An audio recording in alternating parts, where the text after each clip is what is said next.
Namaskar, this is Dr. Hema Divakar, Senior Consultant and Obstetrician and Gynecologist at the Divakar Specialty Hospital, JP Nagar, Bengaluru.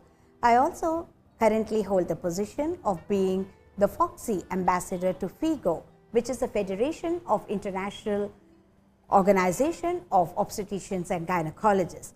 The very special role that I play there is in the position of Vice Chair or Co-Chair of a working group which is working tirelessly and passionately on the issue of hyperglycemia in pregnancy, which has been called as gestational diabetes mellitus. The patient is pregnant, you test her sugars and you find them very high.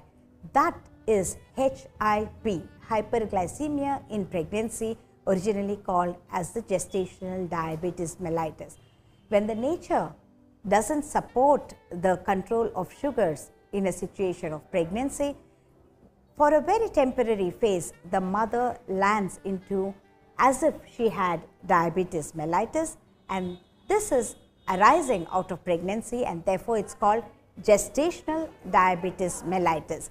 So this is a situation which is rising to alarming proportions in this great country. We have 30 million of our women delivering each year, and the incidence of gestational diabetes is anywhere between 10 to 15%, which means every single year there are 3 to 5 million pregnant women in our country who are having a high blood sugar.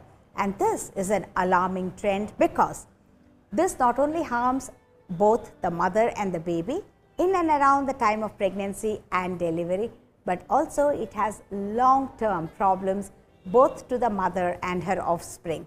For example, beyond the problems that they can have around time of delivery, this mother who may just be 22 years today, just in another 5 years, she becomes an adult type 2 diabetes. That means by the age of 27, she is a diabetic for the rest of her life.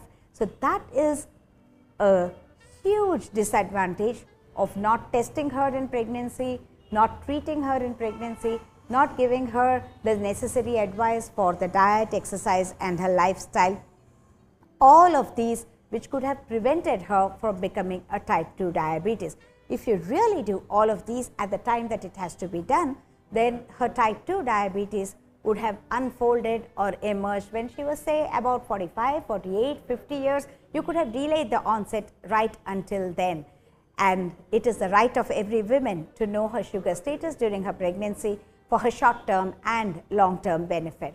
Now coming to the child, if her child is programmed in her womb in an atmosphere of a high blood sugar, the child is born very heavy at birth and there may be difficulties in delivery. Well, that is a short-term problem. What happens to this child as he or she grows? It's prone to childhood obesity. That means the child may be about 80 to 100 kilos by the time it's 10 to 12 years of age. So that's a huge problem and a stepping stone to ill health and early onset adulthood diabetes. Here again, this child will unfold into adult diabetes, say when it's 20 or 25 years old, just because the concerned doctor has not taken care of controlling the mother's sugars when she was pregnant.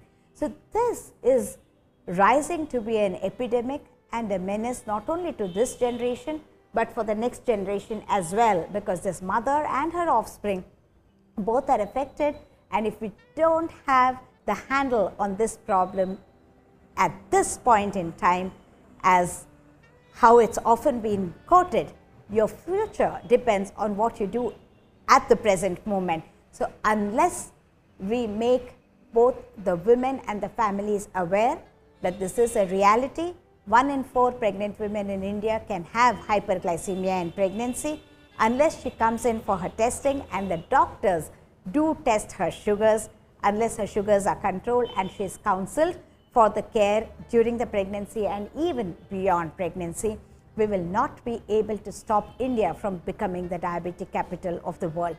This is the same situation in the entire South Asia and entire African region.